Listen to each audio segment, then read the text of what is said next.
My name is Jonathan Kessler. They used to call me Cold Mercy. For 15 years, I didn't exist. No records, no trace. Just a ghost moving through the shadows of the Cold War, doing things your government will never admit happened. I've neutralized threats in the dead of night, watched friends fall in my arms, made choices that still wake me up screaming at 3 a.m. I'm 72 now, retired, decorated, forgotten by everyone except the ghosts. My wife died last year without ever knowing the truth about what I did. My son hasn't spoken to me in a decade. My daughter thinks I'm a hero. She has no idea what I really became out there. The agency told me to stay quiet. National security, they said. Classified until 2050, they said. I'm not waiting that long. I'm sick. The doctors give me 6 months, maybe less. Time's running out, so I'm telling my story. Not for redemption, not for forgiveness, but because someone needs to know what we did in the dark so you could sleep safe at night. These aren't Hollywood stories. There are no happy endings here. Just hard choices, betrayal, and the weight of decisions that never get lighter. This is the truth they don't want you to hear. This is my confession. Welcome to the real Cold War.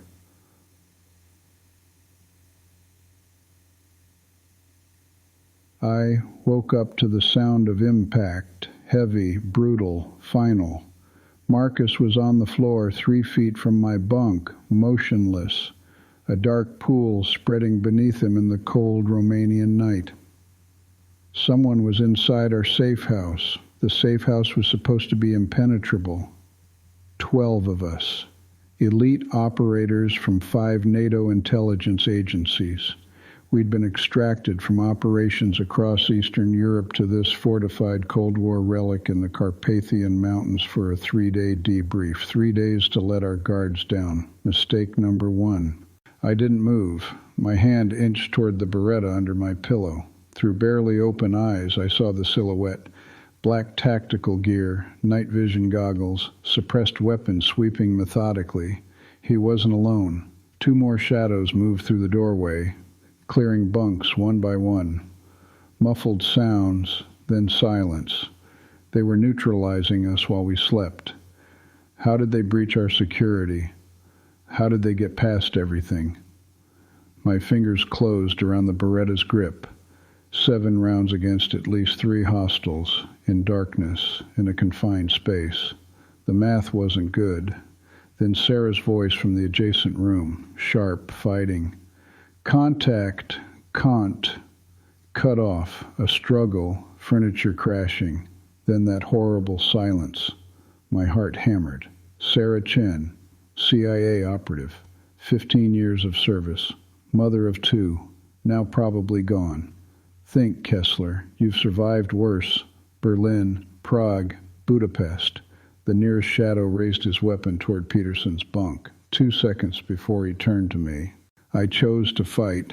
I rolled off the bunk as the suppressed shot punched into my pillow. Feathers exploded. I came up firing. Double tap, center mass. The hostile went down. His partner swung toward me. Muzzle flash lit his face. Slavic features, professional eyes, Russian Spetsnaz. I dove behind the footlocker as rounds tore through the space. I returned fire blind. 3, 4, 5 shots. Heard a grunt and a body dropping. Silence crashed down. I grabbed NVGs from the downed operative. The room bloomed green. 6 bodies in the bunks. 6 teammates down before they could react. Marcus, Peterson, Johnson, Miller, Kowalski, Chen, men I'd served with, trusted, called friends, gone. Rage burned through me, but I forced it down. Cold mercy. That's what they called me. Cold decisions. Final outcomes. I'd earned that name in Berlin when I chose the mission over my partner. Earned it in Prague when I trusted the wrong defector. 3 men died. Earned it in places that don't exist on any map. Tonight I'd earn it again. I moved to the doorway, weapon ready. The corridor stretched to the operations room where Sarah, Abdul, and Martinez had been sleeping. No sounds. 3 more. Status unknown. Whispered Russian grew closer. 1 hostile remaining. Sweep and confirm. They thought I was the last one standing. Maybe I was. I grabbed a flash bang from the operative's belt, pulled the pin, counted 2 beats, threw it toward the voices. Granada! The explosion was deafening. I moved immediately, firing at disoriented shapes. 2 went down. The third scrambled back, firing wildly.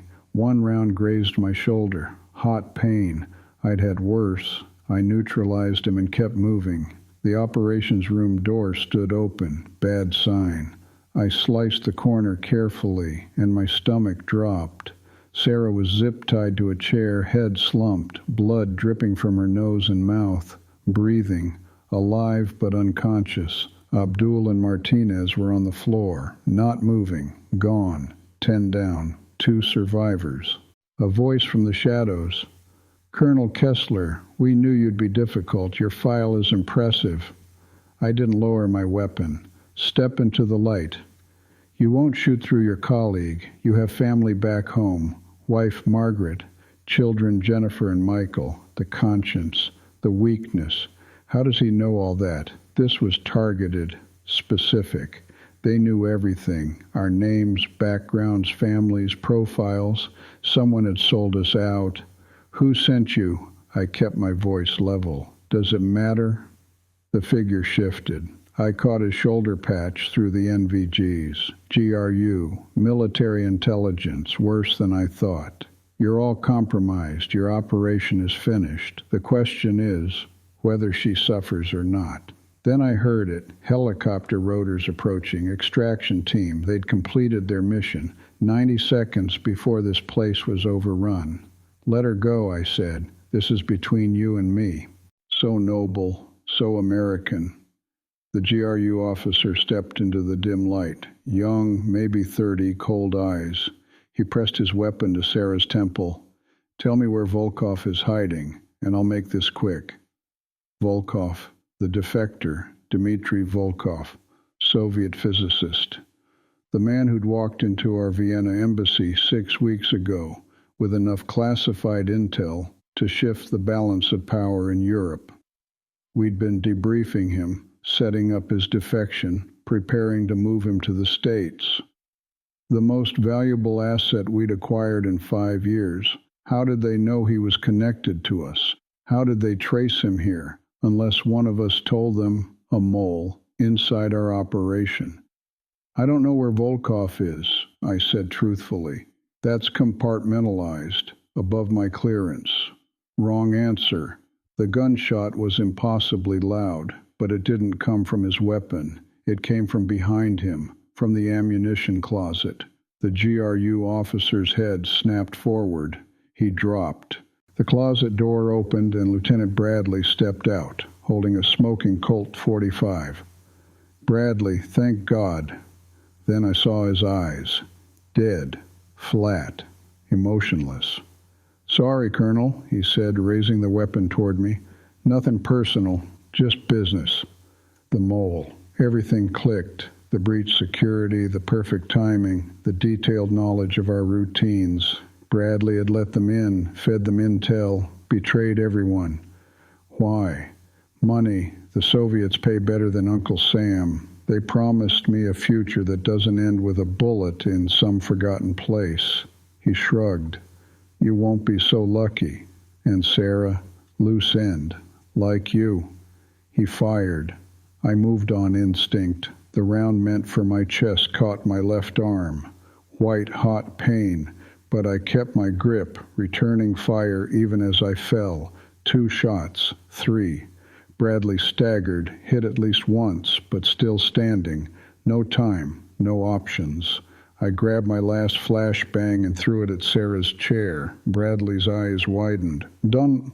The blast was catastrophic.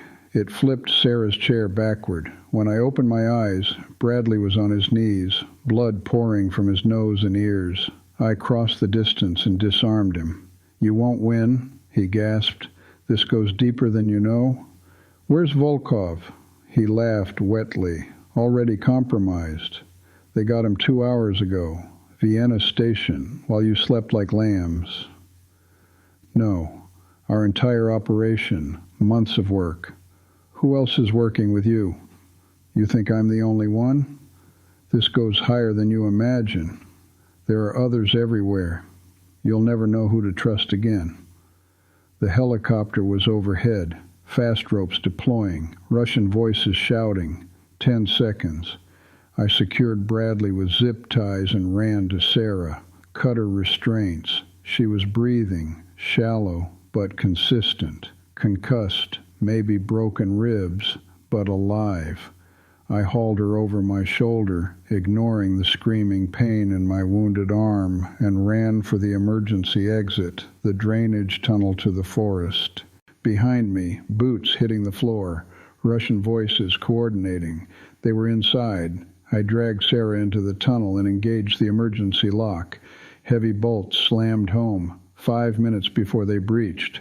The tunnel was pitch black, ankle deep in freezing water. I kept one hand on the wall, the other supporting Sarah. My arm was numb. Blood loss. Shock setting in. Every step was agony. Keep moving. Don't stop. After 10 minutes of stumbling through darkness, I saw gray light. The forest exit. I emerged gasping. Dawn was breaking. Birds singing, oblivious to the horror. Behind us, an explosion. They'd breached the tunnel.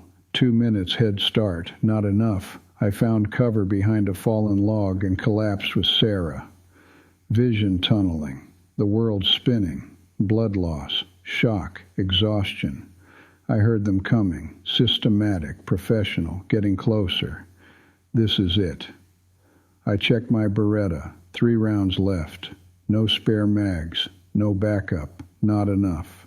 Then, different rotors, deeper, American Blackhawks, at least 2, coming fast from the west. How did they know? We weren't scheduled for check-in for 12 hours, unless someone survived long enough to trigger the panic alarm. Hope surged. I raised my Beretta and fired 2 signal shots into the sky. Please see us.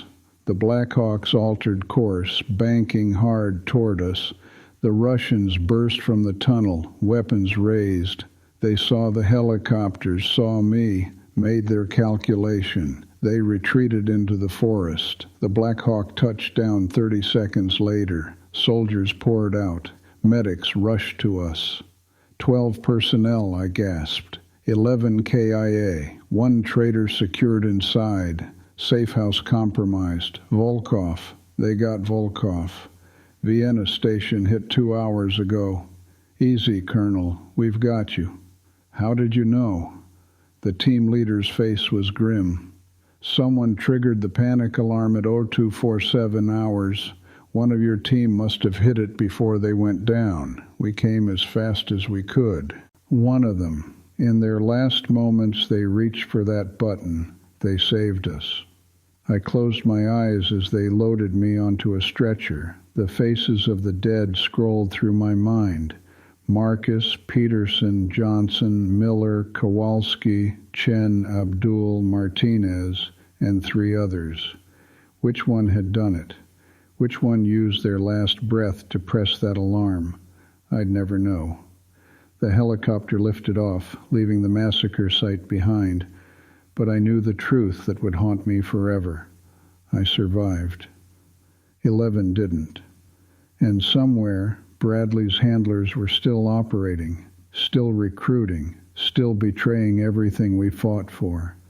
This wasn't over. This was just the beginning of something darker. The war wasn't out there with the Russians. The war was inside our own ranks. And I had no idea who to trust anymore. The Cold War had just become much colder and much more personal.